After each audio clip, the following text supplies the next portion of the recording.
Vamos a abrir nuestras Biblias en el libro de Génesis, en el capítulo 26.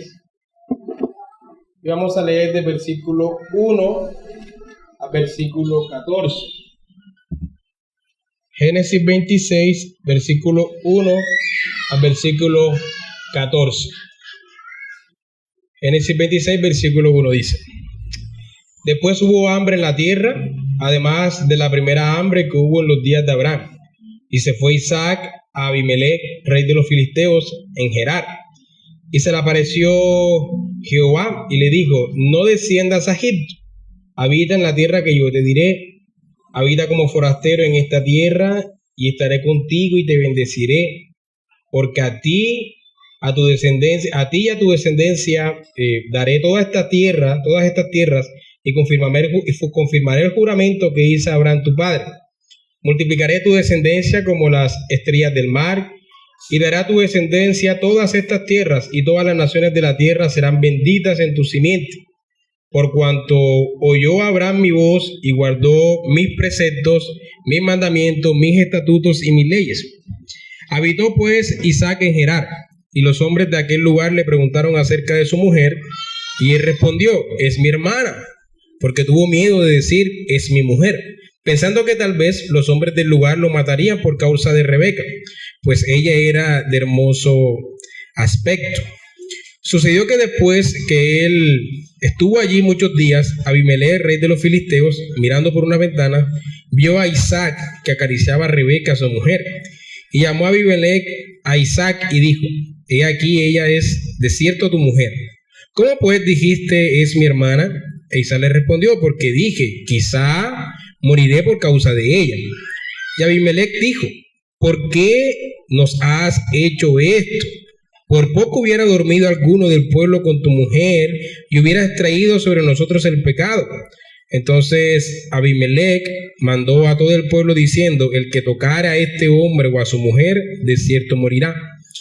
Y sembró Isaac en aquella tierra, y cosechó aquel año 100 por 1. Y le bendijo Jehová. El varón se enriqueció y fue prosperado y se engrandeció hasta hacerse muy poderoso. Y tuvo hatos de ovejas y hatos de vacas y mucha labranza, y los filisteos le tuvieron envidia. Amén. Señor, te damos muchas gracias por esta porción de las Escrituras que tú has inspirado y preservado hasta nuestros días para que hoy podamos leerla y aprender de tu palabra. Te pedimos que nos hables a nuestras vidas en esta mañana, en el nombre de tu Hijo. Amén. Bueno, mis hermanos, vamos entonces a comenzar con este sermón en las condiciones que nos encontramos, pero bueno, gloria sean dadas a Dios que nada se escapa de sus planes ni de su mano. Hoy vamos a aprender, hermanos, sobre la vida del hijo de la promesa, el hijo de Risa. Isaac es el hijo de Risa, eso es lo que significa su nombre. Isaac es un personaje bastante interesante y de mucho aprendizaje. Y toda su vida será evidencia para nosotros en esta mañana de que Dios provee todos los medios para llevar a cabo sus promesas y sus planes santos. Así que he titulado el sermón: Dios e Isaac, el hijo de Risa. Dios e Isaac, el hijo de Risa, y vamos a usar siempre los mismos 3 puntos que estamos usando: cuáles son los hechos, qué aprendemos de este pasaje y cómo nos muestra el Evangelio, pero vamos a hacerlo rápidamente por todo lo que está pasando en este día, ¿no? En el contexto en el que estamos. Bueno, es interesante, mis hermanos, observar toda la expectativa que hay en la narración con el nacimiento y la vida de Isaac. Desde Génesis 12 viene anticipándose que hay un hijo prometido. En Génesis 15 se confirma, Génesis 17 también, Génesis 18 también. Es decir, hay cierta expectativa por Isaac, por la vida de Isaac. Y sin embargo, yo como un estudiante de la Biblia, un lector, me sorprendo cuando me doy cuenta que su historia es muy rápida en la narración. De los 3 patriarcas, que son Abraham, Isaac y Jacob, el narrador pone su enfoque en Abraham y luego pone su enfoque en Jacob, pero pasa rápidamente por la vida de Isaac. Por ejemplo, pregunta para ustedes, pregunta retórica: ¿cuáles son los eventos o historias que nos vienen a la mente cuando pensamos en Isaac. Es decir, ¿cuál es el hecho por el cual usted recuerda a Isaac? Pues recordamos a Moisés, a David, por muchos hechos, a Abraham, pero ¿cuál es el hecho específico por el que usted recuerda a Isaac? Tal vez nos venga a la mente por la promesa que Dios le dio a Abraham de su nacimiento, ¿no? O tal vez nos venga a la mente cuando iba a ser sacrificado por su padre en el monte. O tal vez nos venga a la mente cuando fue engañado por su hijo Jacob, ¿sí? Como ven, la mayoría de los eventos que se nos narran en la vida de Isaac se relacionan o con su padre o con su hijo Jacob. Es decir, los eventos pasan rápidamente de Abraham a Jacob, pasando por Isaac en el medio. Y el único pasaje que nos habla específicamente de un hecho que se relacione únicamente con Isaac es el que acabamos de leer en Génesis 26. El resto de los hechos se relacionan con su padre o con su hijo. Y ahí es que podemos ver los hechos. Primero, los hechos que se relacionan con su padre. Vemos la promesa de su nacimiento. Génesis 15:4, Dios promete un hijo a Abraham. Génesis 17, versículos 16 y 17, Dios confirma esa promesa, aunque Abraham se ríe y dice, pero a hombre de 100 años ha de nacer un hijo. Y Sara también se ríe, porque ya ella había dejado la costumbre de las mujeres. En el capítulo 18:10 nuevamente se confirma su nacimiento. Tenemos la expectativa de que él va a nacer, está en promesa. Y luego tenemos su nacimiento. En el capítulo 21:1-7 vemos su nacimiento y el enfoque está en cómo su madre se rió por el nacimiento de él, ¿no? O sea, fue sorprendente. Su madre se ríe y entonces le coloca Isaac porque dice, me causó risa. Y esa es la narración de su nacimiento. Luego se nos muestra cuando su padre ordena sacrificarlo. Su padre también ordena sacrificar a Isaac, ¿no? Y Abraham, ya después de tantas experiencias, Abraham dice, si Dios ha pedido que sacrifica al hijo de la promesa, Dios no es loco para ordenarme hacer lo que es contrario a lo que él ha prometido. Así que Abraham entiende que algo se traerá a Dios entre manos con esto. Abraham entiende que incluso si él sacrificara a su hijo, Dios lo resucitaría, porque Dios no es Dios de locos, Dios no es loco, Dios no es caprichoso. Así que hay algo aquí y Abraham entiende eso y va e intenta sacrificar a su hijo Isaac, pero cuando va caminando con su hijo, Isaac le pregunta, padre, ¿y dónde está el sacrificio? Y él dice, el Señor proveerá. El Señor proveerá el cordero. Y justamente en el momento en que va a ser sacrificado, Dios le dice a Abraham, detén tu mano, ya conozco que me temes. Ahí está el cordero. Y por eso se llama Jehová Jireh, ¿no? Dios provee el cordero. Es decir, por supuesto que Dios nos provee para todas nuestras necesidades diariamente, pero la palabra Jehová Jireh no se relaciona con esa provisión diaria, sino con el hecho de que Dios provee un sustituto en lugar nuestro. Ahí es que se relaciona la palabra Jehová Jireh. Y luego la historia se enfoca en la búsqueda de su esposa. La simiente santa tiene que seguir creciendo, la promesa tiene que seguir avanzando, pero Abraham se preocupa por su hijo Isaac y dice, no puede casarse con las mujeres que viven alrededor, que viven en un lugar, tierra pagana, tierra cananea, simiente de la serpiente, simiente impía. Él necesita una mujer que sea de la simiente santa para que no haya yugo desigual, y su padre encarga un siervo. Ustedes conocen la historia, Génesis 24, el siervo va a buscar una esposa para Isaac en la casa de su tierra y de su parentela. De hecho va a ser una prima de él. Y cuando va, su padre dice, el criado dice, Señor, muéstrame cuál es. Y le dice, si yo, aquella doncella a la que yo le pidiera agua y me diera agua a mí y agua a los camellos, entonces esa es. Y justamente él viene, le pide agua a una mujer, a Rebeca, y ella le ofrece agua a él y a sus camellos y dice, este es, y conocemos la historia posterior. Va a la casa de su padre y dice, mira, Dios me mostró esto, Abraham me mandó, y listo. Y así, de una manera milagrosa, extraordinaria, se consigue mujer para Isaac. Pero fue su padre Abraham el que ayudó a conseguir eso, ¿no? Luego están los hechos que se relacionan con la vida de Jacob. En Génesis capítulo 25, versículo 19 al 26, ustedes pueden leer el nacimiento de los hijos de Isaac, Jacob y Esaú. Y Dios en ese nacimiento da unas instrucciones bien específicas. Dice que el mayor servirá al menor, ¿sí? El hijo que nazca primero, aunque son mellos, hay uno que es mayor porque el mayor es el que sale primero de la barriga. El mayor servirá al menor. Y cuando sacan a Esaú, después sacaron a Jacob agarrado de la pierna de Esaú, ¿ya? Y esa es la historia del nacimiento de ellos. Pero aquel punto es que hay una profecía. El mayor servirá al menor. En ese orden de idea, Esaú salió primero. Esaú va a servir a Jacob. Y luego, al pasar los años, Jacob y Esaú crecen. Conocemos la historia que se relaciona ya con las historias de Jacob. Esaú vende la primogenitura a Jacob por un plato de lentejas.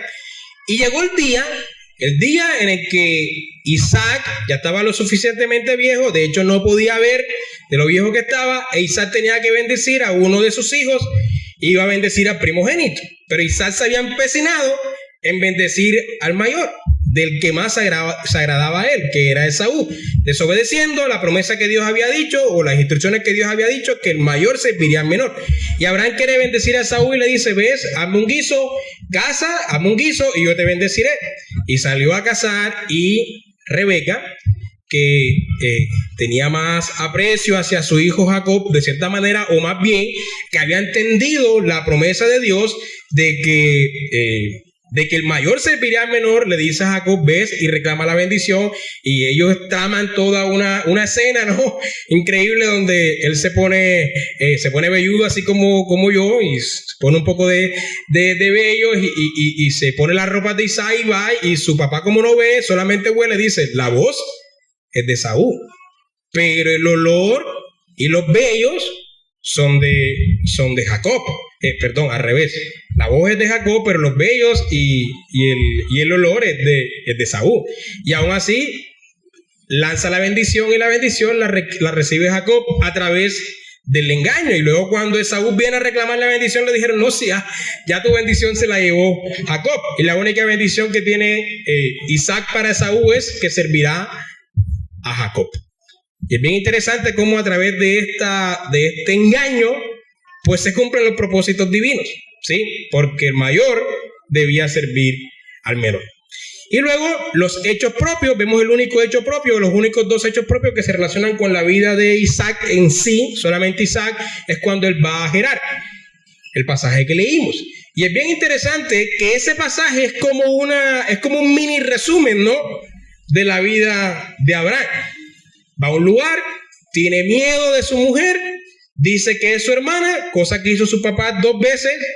Dios reafirma la promesa, le dice: te daré una simiente, un hijo, serás de multitud, te daré una tierra, bendeciré a todas las naciones en tu simiente. Y a pesar de que Dios reafirma eso, va a una tierra, tiene temor, y como tiene temor, no, dice que su mujer es su hermana, pero el mismo Abimelech se da cuenta que era su hermana realmente. Y hay cierto temor en este hombre, donde él dice: Isaac, ¿por qué hiciste esto? No, temí. Y entonces Abimelech dice: nadie toca a este hombre ni a su mujer. Entonces Dios guarda a Isaac de la misma manera que guardó a Abraham, a pesar del temor que este hombre tiene, de la incredulidad en ese momento, de confiar en las promesas de Dios. Dios lo guarda porque Dios va a asegurar que sus planes y que sus promesas se cumplen. Dios dijo: el mayor servirá al menor, y así fue.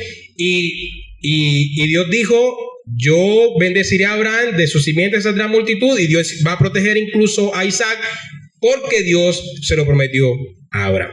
Y eso, mis hermanos, rápidamente son los hechos. Bueno, luego tenemos en el capítulo 35 la muerte de Isaac. Ahí se nos presenta ya su muerte, capítulo 35, versículo 27 al 29. Los hechos rápidamente. Ahora, ¿qué podemos aprender de estos hechos? Lo primero es el título: Hijo de la Promesa. Desde antes de la fundación del mundo, mis hermanos, Isaac fue escogido para los propósitos divinos y conforme con los planes de Dios, desde antes de que naciera, desde antes que se le diera la promesa a Abraham, en el pacto de redención realizado en la eternidad entre el Padre, el Hijo y el Espíritu Santo, en ese consejo intratrinitario. Desde ahí Isaac había sido escogido para los propósitos divinos conforme a los planes de Dios. Así que aunque la promesa de su nacimiento fue dada a Abraham en un momento específico en la historia, como leímos, como se puede ver en Génesis 15, en Génesis 17, en Génesis 12, aunque fue la promesa dada en un momento específico en la historia, eso fue nuevo para Abraham, pero no para Dios. Isaac ya estaba destinado desde antes de la fundación del mundo para ser una pieza clave e importante en los planes redentivos de Dios, ¿no? El apóstol Pablo dice, en Isaac se será llamada descendencia, no en Ismael. Romanos 9:7. Desde antes de la fundación del mundo estaba destinado Isaac para ser este hijo de la promesa. Entonces, cada evento milagroso que ocurrió en su vida, antes, durante y después de su vida, hermanos, estuvo perfectamente planificado por la mente de nuestro Dios para llevar sus planes a cabo. Ahora bien, mis hermanos, el apóstol Pablo, en la epístola a los Gálatas, capítulo 4, versículo 28, dice que así como Isaac, nosotros también somos hijos de la promesa. Es decir, siendo hijos de la promesa, el pacto se reafirma con nosotros como ocurrió con Isaac. Dios reafirmó las promesas a Isaac que le había hecho a Abraham. Dios reafirmó el pacto con Isaac que había hecho con Abraham. Aunque en un momento específico en la historia nosotros creímos y fuimos hechos miembros del pacto de Dios y de la iglesia visible, desde antes de la eternidad, mis hermanos, nosotros estábamos destinados a ser salvos. Dios en su providencia ha provisto todos los medios desde antes que naciéramos. Cuando sus padres se conocieron antes de que ustedes nacieran, desde antes de eso Dios estaba en control de todas las cosas. Desde antes que naciéramos Dios ha tenido el control de todos los eventos. Y desde el momento en que nacimos hasta hoy ha sido igual. Las personas que conocimos, las experiencias que hemos tenido, las pruebas que hemos pasado, la formación académica que recibimos, los trabajos que obtuvimos, las enfermedades que hemos enfrentado, todo, cada detalle de nuestra vida ha sido controlado por Dios para que sus planes redentivos se ejecutaran en nosotros a su debido tiempo, como ocurrió con Isaac, como hijos de la promesa. Si tú piensas por un momento sobre cada evento a lo largo de tu vida, por insignificante que este evento sea, todos han tenido un propósito. Ninguno ha sido sin propósito. Esto es como una cadena de eventos, de causas y efectos que han producido lo que hoy nosotros somos. Hermanos, nuestros recursos económicos, nuestro carácter, nuestra personalidad, nuestros gustos e intereses, nuestras capacidades intelectuales, nuestros dones, nuestras habilidades, nuestras familias y amigos, el lugar donde nacimos y el lugar donde crecimos, todo ha sido detalladamente calculado y ejecutado por una mente maestra, por una mente divina, por una mente sabia y por una mente perfecta para que los propósitos salvíficos de Dios, conforme a sus planes santos, se cumplieran en cada uno de nosotros. Y para que el objetivo por el cual el Señor nos creó y de hecho nos introdujo a cada uno de nosotros en su plan histórico, se realizara en nuestra vida y en sus planes. Es increíble. Cada detalle, por insignificante que sea, en la historia de cada uno de ustedes y de antes que naciera, ha sido planificado por Dios para traernos aquí. Este día sin luz, con tremenda calor, todo ha sido planificado por el Señor desde antes que naciéramos. No sabemos qué quiera Dios con esto, por qué permite todas estas cosas, ¿no? Pero no solamente los eventos hasta hoy han sido planificados de manera perfecta, sino que de aquí hasta que muramos, cada evento a nuestro alrededor, mis hermanos, cada persona que conozcamos, cada prueba que atravesemos y cada obra que ejecutemos libremente seguirán estando controladas por nuestro Señor. Aunque actuamos libremente, nunca nos podremos escapar de sus decretos y de sus propósitos. Nunca. Nunca nos podremos escapar de sus decretos y de sus propósitos. Y esta verdad la podemos aplicar a nuestras vidas de dos maneras. Primero, mis hermanos, que debemos estar conscientes en todo momento, que nada a nuestro alrededor ni en nuestra vida ocurre por casualidad. Nada a nuestro alrededor ni en nuestra vida ocurre por casualidad. Absolutamente nada. Enfermedades que atravieses de aquí en adelante, cualquier cosa por insignificante que sea, que se fue el agua, que se fue la luz, lo que sea, por insignificante, nada ocurre por casualidad. Todo ha sido perfectamente planificado por Dios. Y deberías comenzar a vivir tu vida con ese entendimiento, aunque lo sabemos, es difícil comprenderlo en el momento, en el día a día, ¿no? Es decir, es difícil estar consciente de esto en el día a día, que cada cosa que está ocurriendo a mi alrededor, aunque no me guste, todo ha sido detallado, perfectamente calculado por la mente de Dios para sus planes santos. Nada se escapa de Él. Nada.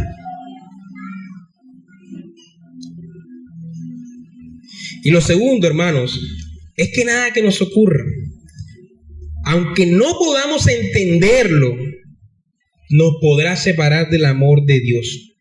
Como dice Romanos capítulo 8, 28 a 39, ni la muerte, ni la vida, ni ángeles, ni principados, ni enfermedades, ni las persecuciones, ni lo profundo, ni lo alto, ninguna cosa creada nos podrá separar del amor de Dios que es en Cristo Jesús, Señor nuestro, ni tampoco nos podrá separar del plan que Él tiene para nosotros, porque fuimos hechos en Cristo Jesús, y Él ha preparado obras de antemano para que andemos en ellas. Es decir, no solamente cada evento a nuestro alrededor ocurre, todos los eventos a nuestro alrededor ocurren siendo planificados perfectamente por un Dios santo, sino que además nada nos podrá separar ni del amor de Dios, ni del plan que Él ha determinado para cada uno de nosotros. En la predicación anterior hablábamos de la migración, ¿no? Y decíamos que debemos estar muy atentos al hecho de no salirnos, por así decirlo, de la voluntad de Dios, ¿cierto? Es decir, que estemos donde realmente Dios quiere que estemos. Pero incluso si nosotros tomamos una decisión equivocada, de donde Dios realmente quería, en un sentido, en un querer, en una voluntad, digamos, como lo dividen los teólogos, en un deseo de Dios, incluso si eso ocurre, no nos escaparemos realmente de su decreto, de su voluntad decretiva. Las decisiones equivocadas que tomemos, como esa, por supuesto, van a traer consecuencias a nuestras vidas. Las decisiones equivocadas traen consecuencias, pero nunca se saldrán de los planes de Dios. Y por el contrario, no solo serán de aprendizaje y crecimiento personal, porque serán de aprendizaje y crecimiento personal, sino que además serán usadas para la ejecución de los designios santos de nuestro Señor. Cuando Abraham con su esposa Sara planificaron llevar a cabo la promesa de Dios, Dios les había prometido a un hijo, Isaac, y ellos dijeron, bueno, hagamos esta promesa a la fuerza. Y entonces Sara dio a Agar para que Abraham tuviera relaciones con ella y tuvieran un hijo, Ismael. Eso realmente fue un acto que se escapaba de la voluntad revelada de Dios. Ellos actuaron de una manera incrédula e impía, pero eso no se salió de los planes de Dios. Estaba determinado que Ismael naciera. Cuando Jacob engañó a su padre para reclamar la bendición del primogénito, actuó mal, hermanos. Actuó de manera pecaminosa, engañó a su padre. Pero aún a pesar de ese actuar errado, se llevaron a cabo los planes santos de Dios. Cuando el pueblo en la época de los jueces pidió reyes, nos dice 2 Samuel 7 que Dios se desagradó de eso, porque lo habían rechazado a él como rey. Pero eso estaba en los planes de Dios. Aunque Dios se desagradó en su voluntad, eso estaba en los decretos de Dios, que ellos pidieran rey para que tuvieran reyes conforme a sus corazones y se dieran cuenta de la necesidad de un verdadero rey divino, la necesidad de un rey como Cristo. O cuando David tomó a Betsabé como mujer, tremendo pecado escandaloso, tomar a la mujer de otro hombre. De hecho, de forma indirecta planificar el asesinato de este hombre, de Urías. Pero a pesar de eso, de esta mujer nació Salomón, que va a ser el heredero del trono cuando David muera. Es decir, a pesar de esto, de nuestros errores y de nuestros pecados, nunca nos salimos del plan de Dios. Dios siempre realiza sus planes. Y con esto no estoy diciendo, hermano, pequen, que nunca se salen del plan de Dios. No. Lo que quiere decir, porque si pensamos así no somos cristianos, pero lo que quiere decir es que incluso nuestras malas decisiones o nuestros actuar incorrecto nunca se sale de los decretos de Dios, y al contrario, siempre es un aprendizaje. A pesar de las consecuencias que recibamos, siempre es un aprendizaje que nos conduce realmente a lograr a los planes divinos, ¿sí? A los propósitos de Dios para nuestras vidas. Dios usa incluso todas estas cosas para llevar a cabo sus planes. Las consecuencias vienen. David tuvo consecuencias por acostarse con Betsabé, ¿cierto? Tuvo consecuencias. Murió el primer hijo que iban a tener, murió. Y también otro de sus hijos, Absalón, le causó grandes dolores a David. Las consecuencias están. Pero incluso a pesar de eso, nada se sale del control de Dios. Entonces, si nosotros somos hijos de la promesa, porque somos elegidos, hermano, quiero decirte que estabas en la mente de Dios desde antes que Adán y Eva existieran, desde antes de que el mundo fuese creado. Estabas en la mente de Dios desde antes que tus padres se conocieran o que tus abuelos se conocieran. Desde antes de eso, todos los eventos, desde antes de nacer hasta que naciste y hasta hoy, han sido controlados por Dios. Por lo tanto, de aquí en adelante no puedes pensar que te puedes salir de ese control de Dios. Si eres hijo de la promesa, no te sales del plan de Dios, y al contrario, los planes redentivos de Dios se ejecutarán de manera perfecta. Lo otro que podemos aprender es sobre la providencia.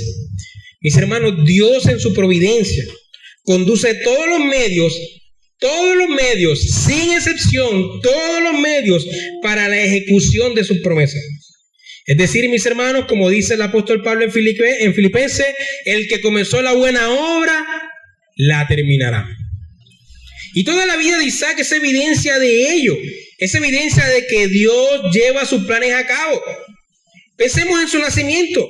Aunque Abraham tenía 100 años y aunque a Sara se le había ido la costumbre de las mujeres, Isaac tenía que nacer. Es decir, a pesar que todo esto estaba en contra de forma natural, todo esto estaba en contra de los planes de Dios, de forma sobrenatural nació Isaac. Aunque Dios lo pidió en sacrificio y Abraham estuvo dispuesto a hacerlo, el Señor de alguna manera iba a preservar la vida de Isaac, incluso resucitándolo, pensó Abraham, porque Dios llevaría a cabo sus planes. Su esposa, aunque su esposa tenía que ser de la descendencia santa y él estaba rodeado de la simiente de la serpiente, milagrosamente apareció su esposa, ¿no? A través de una obra milagrosa con el siervo de Abraham. O por ejemplo la protección en Gerar. Aunque él fuera una tierra peligrosa e inestable como era esa tierra en aquellos días, y dijera que su esposa era su hermana por miedo a lo que le pasaría, Dios lo iba a proteger. Aunque él estuviera empecinado, aunque Isaac estuviera empecinado en bendecir con la primogenitura al hijo incorrecto, el Señor no permitiría eso. Y aún Jacob y su madre, con todo el engaño que hicieron, realizaron los planes de Dios, es decir, estuvieron dentro de los planes de Dios.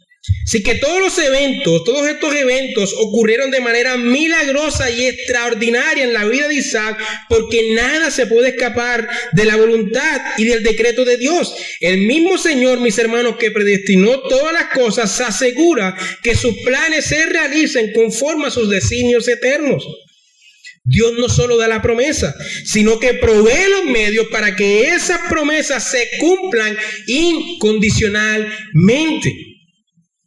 Había promesas específicas que Dios le había dado a Abraham: una tierra, un hijo, una descendencia numerosa, la bendición de todas las naciones, y esas promesas se tenían que llevar a cabo sí o sí, y de forma milagrosa se llevaron a cabo. Isaac nos enseña eso. Por eso es el hijo de Risa. Pero de la misma manera, mis hermanos, las promesas de salvación hechas a nosotros se cumplirán. Hermanos, no tenemos promesas tan específicas como se le dieron a Abraham. Es decir, Dios no te ha prometido darte el carro último modelo. Dios no te ha prometido eso. Dios tampoco te ha prometido darte una casa en Boca Grande o en un barrio estrato 6. Dios no ha prometido eso. Dios no ha prometido tampoco que nunca te enfermarás, pero sí ha dado promesas salvíficas para nosotros. Ahora, esas promesas salvíficas no debemos limitarlo solo al ámbito espiritual. El Dios que nos salva, mis hermanos, crea los medios para que la salvación prometida desde la eternidad y para que sus propósitos para nuestras vidas se ejecuten. Y todo lo que ocurre a nuestro alrededor en nuestras vidas hace parte de ese propósito de Dios, de esa promesa salvífica. La misma promesa que nos salva es la que hace que todo lo que ocurre a nuestro alrededor pase. Todo lo que tenemos. ¿Sí? Tus recursos económicos, la formación que has recibido, la familia, el lugar donde naciste, el lugar donde creciste, la iglesia donde te congregas, todo hace parte de esa misma promesa de salvación, porque Dios lleva sus planes a cabo. ¿Sí? Entonces, en ese caso, de esta promesa salvífica, sí se pueden desprender promesas, digamos, económicas. Por ejemplo, Dios va a sostener a su iglesia y Dios mueva a los hombres para que trabajen, prospera el fruto de sus manos, para que sean generosos y para sostener a su iglesia. Todo eso está dentro de la misma promesa. Dios ejecutando sus planes. Cuando estudiamos la vida de Agustín, por ejemplo, increíble. Un hombre pecador, su madre orando por él día y noche. Y él dice que él cree que fue llamado al evangelio por la oración de su madre. El mismo Dios que predestinó desde antes de la fundación del mundo a Agustín, y que antes de que Agustín fuese llamado, estaba en su pecado revolcándose. Dios estaba en control incluso de ese hecho, cuando ese hombre estaba revolcándose en su pecado, y Dios movió a su madre para que orara día y noche, y a través de esa oración Dios llamara a Agustín. Lo mismo con Lutero, un hombre en un momento puntual de la historia. Todo lo que ocurrió en su vida hasta que estuvo adulto y comenzó, digamos, inició la reforma en él, todo fue predestinado por Dios. Se necesitaba un hombre con ese carácter, pero él no nació con ese carácter. Se necesitaba un hombre con ese carácter, digamos, obsesivo con el perdón de Dios, que en todo momento quisiera buscar el perdón de Dios y que viviera así de forma legalista y como esclavizado, para que pudiera darse cuenta que el evangelio es el que nos salva y no nuestras obras. Pero él no nació con ese carácter. Ese carácter se fue desarrollando en su vida con cada hecho que pasó desde nacer hasta ese momento. Todo bajo el control de Dios, para producir a ese hombre como era en ese momento específico de la historia, con todo lo que tenía, siendo un monje y todo lo demás. Todo estaba destinado por Dios. Y no debemos limitar esto a los individuos como nosotros, sino en el plan macro de Dios para su iglesia y para su reino. El Señor provee todos los medios y permite que todos los eventos en la historia ocurran para cumplir sus propósitos divinos. Hermanos, la historia de la humanidad y la historia de la iglesia es una cadena de eventos que ejecutan los planes divinos. Pensemos en la vida de José, por ejemplo. Sus hermanos vendiéndolo, ¿cierto? Vendiéndolo como esclavo antes de pensar en su muerte. Pero eso condujo a que José se convirtiera en el segundo de Egipto y a través de él salvarlos a ellos. Increíble, Dios teniendo control de todos los hechos, un individuo para salvar un pueblo. Los perseguían en Egipto y mientras más los perseguían, más se multiplicaban. De tal manera que generaba más miedo a los egipcios para que más los reprimieran y más se multiplicaran. O la historia de Pablo, ¿no? Perseguidor de la iglesia, injuriador, pero siendo llamado para cumplir los planes santos.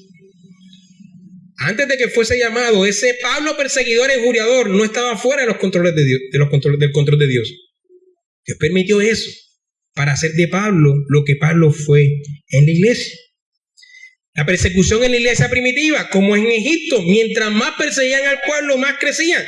De tal manera creció que en algún momento de la historia un hombre llamado Constantino, que era el emperador de aquel entonces, se convirtió en el evangelio, aunque algunos dicen que no se convirtió. Historiadores se pelean sobre esto. Algunos dicen que sí se convirtió porque dice que vio una cruz en el cielo en medio de una guerra y ahí se convirtió. Y otros dicen que fue solamente una estrategia política. Sea una estrategia política o realmente se convirtió, eso estaba predestinado por Dios para que este hombre, o por la estrategia política o por su conversión, legalizara el cristianismo y el evangelio se extendiera muchísimo más rápido que antes. Nada se escapa de los planes de Dios. La historia de la reforma igual. Dios creó, controló todos los hechos para que en ese momento de la historia existiera como un despertar, un querer cambiar el mundo, para que de esa manera ese espíritu produjera lo que conocimos como la historia de la reforma o la reforma protestante. Mis hermanos, pero nosotros, cada uno de nosotros, hermanito, que estás aquí presente en esta mañana, cada uno de nosotros hace parte de esa cadena de eventos. Estamos pensando en el pasado y todos los ejemplos que les he puesto es del pasado. Pero no solamente debemos pensar en el pasado, sino también en el futuro. Cada uno de nosotros hace parte de esa cadena de eventos. Aunque no lo creamos, estamos escribiendo la historia.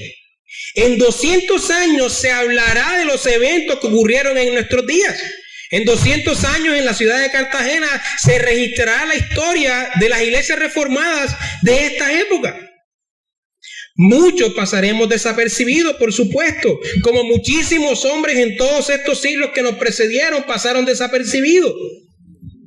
Pero el hecho de pasar desapercibido ante el ojo humano no significa que no fueran importantes en el desarrollo histórico del plan divino. La mayoría de los creyentes son individuos detrás de la escena histórica o detrás de la escena de la novela de la historia de Dios. Somos una piedrita de construcción en un edificio de 1000 pisos. Pero cada hecho y cada obra que ejecutemos, por insignificante que sea, será importante para que el Señor lleve a cabo sus planes con los individuos y con su iglesia. Aunque pasemos desapercibidos en la historia, no será así, mis hermanos, delante de los ojos del Señor. Imagine este evento. Imagine esto que voy a decirles ahora. Tal vez parezca insignificante en la historia darle de comer al vecino que no tiene que almorzar hoy, ¿cierto? Tal vez parezca eso insignificante en la historia. Pero ese hecho puede ser usado por Dios para la conversión del hijo del vecino. Y tal vez ese hijo predique y evangelice a fulanito. Y tal vez fulanito haga una obra de misericordia con Petronila. Petronila será convertida al evangelio por medio de esta obra de misericordia. Y entonces educará a su hijo Juancito en el temor del Señor. Y Juancito será usado por el Señor para la conversión de miles de personas y pasará a la historia como uno de los grandes hombres usados por Dios en la historia de la iglesia. Y todo comenzó con un almuerzo que se le dio a un vecino que no tenía con qué comer, ¿cierto?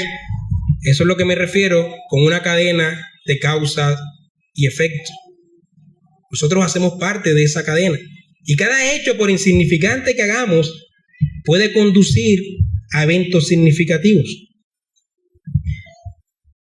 Como dije, esto es una cadena de eventos, de causa y efecto, y así es como funciona la historia. Por insignificante que parezca una obra, puede causar efectos significativos. La vida y la obra de cada cristiano, por insignificante que parezca, engranará en la cadena de eventos de la historia para que se ejecuten los propósitos santos del Señor. Mientras preparaba este sermón, pensaba un poco en la historia del Seminario Reformado Latinoamericano, del SRL, y no lo digo porque trabaja en el seminario, sino porque puedo ver el impacto en nuestro país. Hace unos 15 años más o menos, en Colombia solamente habían unas cuantas iglesias reformadas que se podrían contar con la palma de la mano. Muy poquitos personajes, ¿sí? Pero personajes bastante importantes. Igual aquí en Cartagena hace 12 años casi lo mismo. Y estos hermanos, que eran muy poquitos, decidieron establecer un seminario. Primero comenzaron con MINS, y a través de MINS muchas personas estudiaron y se formaron, y esas personas que se formaron en MINS luego gestionaron los recursos para que naciera el Seminario Reformado Latinoamericano. Y el Seminario Reformado Latinoamericano ha funcionado por la donación de muchos hermanos, sobre todo en Estados Unidos, y de muchos profesores que donaron de su tiempo para venir y formar a algunas personas. Y muchos de los estudiantes que estuvieron ahí fueron y plantaron muchas iglesias, y a través de esas iglesias impactaron a otros, de tal manera que ahora en Colombia, en cada iglesia hay muchísimas iglesias reformadas. Por supuesto, esto apenas inicia, hay mucho por hacer, pero cuando miramos hace 15 años los hechos y vemos ahora, decimos, wow, increíble. Ahora podemos hablar de conferencias de 1,000 personas. Eso era imposible hace 15 años. Yo mismo estudié en el Seminario Reformado Latinoamericano. ¿Y cuántas personas no han sido bendecidas indirectamente a través de mi predicación o a través de mi vida? Algún hermanito en Estados Unidos, sin saberlo, ha estado donando para estos recursos. Y parece que es insignificante una donación, ¿cierto? Pero puede producir efectos significativos en la historia. Y estoy seguro que en la historia de las iglesias reformadas, por lo menos en Colombia, en los 200 años estará la historia del SRL, que ha impactado demasiado. Y nuevamente, no lo digo porque trabajé para ese seminario, sino porque conozco la historia y veo lo que está ocurriendo en Colombia y digo, impresionante, ha sido una herramienta útil en la historia de las iglesias reformadas en Colombia, y cada dinero que se colocó y cada profesor que hizo el esfuerzo por venir a enseñar, cada uno ha sido movido por el Señor para traer resultados significativos. Tal vez en el momento que iniciaron no se esperaban lo que iba a ocurrir. Tal vez hace 15 años ni se imaginaban lo que iba a pasar ahora, lo que está pasando ahora. Pero eventos pequeños, hechos pequeños, obras pequeñas, obras que parecían insignificantes, produjeron resultados significativos. El nacimiento de esta iglesia, Pastor Luis Román, un hombre que la mayoría conocemos su pasado, un pasado bastante oscuro, ahí está su madre de testigo. El Señor estaba en control de todos esos eventos hasta su llamado, y puso en él una pasión que no es común en los hombres para comenzar con unos cuantos grupos, y cada uno de los hermanos que estuvieron aquí en el pasado y que ya no están porque están fuera del país o están en el mundo, están en otra iglesia, cada uno de esos eventos produjeron lo que hoy somos, hoy 4 de junio de 2023.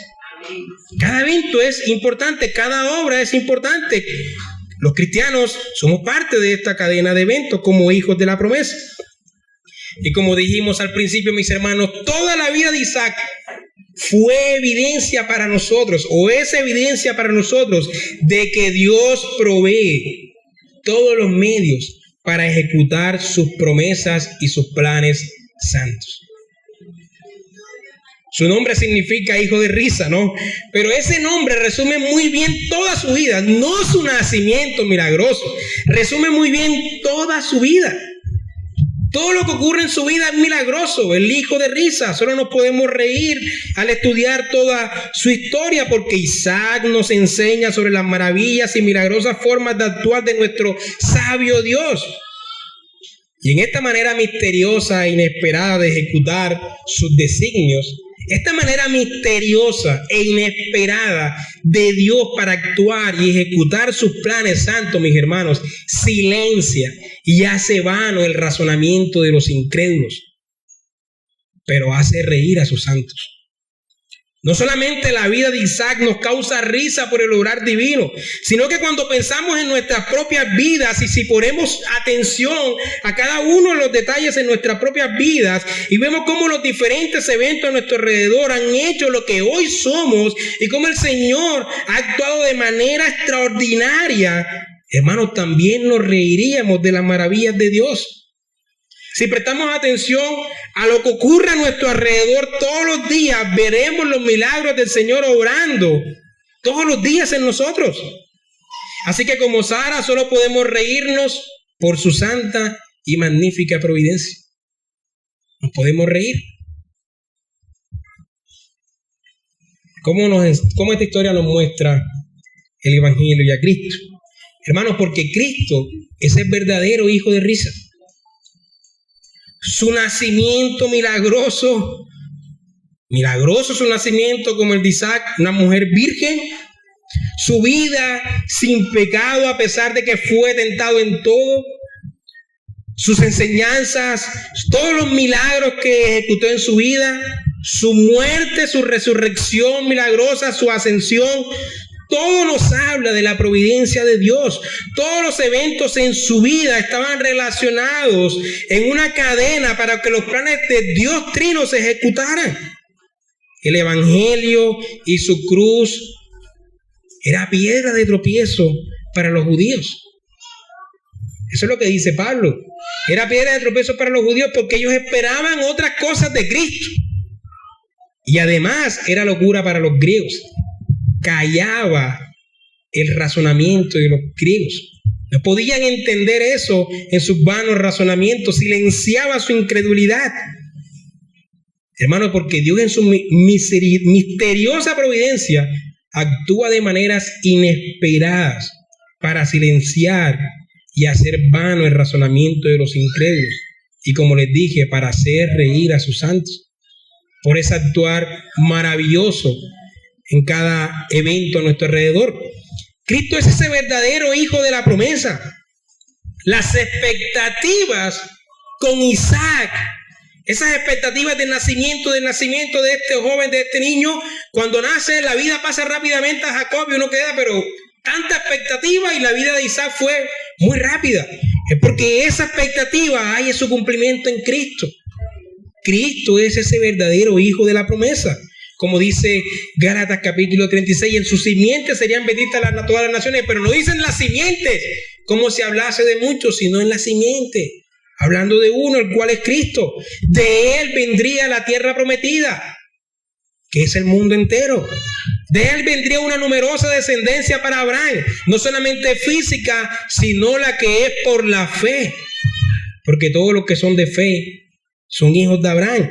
Y en él es que serían benditas todas las familias de la tierra. Por eso id y hacer discípulos a las naciones, porque todas las familias de la tierra conocerán de los propósitos santos del Señor y de su obra maravillosa en la cruz. Y una última cosa, en la narración en donde Dios le pide a Abraham que sacrifica a su hijo Isaac, tal como vemos en Génesis 22. Es curioso, ¿no? Que el cordero viene para reemplazar al hijo. Isaac iba a ser sacrificado, pero el cordero ha venido para reemplazar al hijo de Abraham. Pero luego en el Nuevo Testamento, el hijo viene para reemplazar al cordero. El verdadero cordero que quita el pecado del mundo. Allá el cordero reemplazó al hijo, pero en el Nuevo Testamento el hijo reemplaza al cordero. Cristo es ese cordero que nos garantiza, que no solo garantiza que los planes santos del Padre se ejecuten en la historia porque su obra es eficaz, sino que también nos limpia de todo pecado para que podamos servir activamente en este plan divino, como hijos de la promesa y como hijos de risa. Pero Él es el verdadero hijo de la promesa y el verdadero hijo de risa. Amén. Gracias, Señor, por tu palabra. Te pedimos que la apliques a nuestras vidas. En el nombre de tu Hijo. Amén.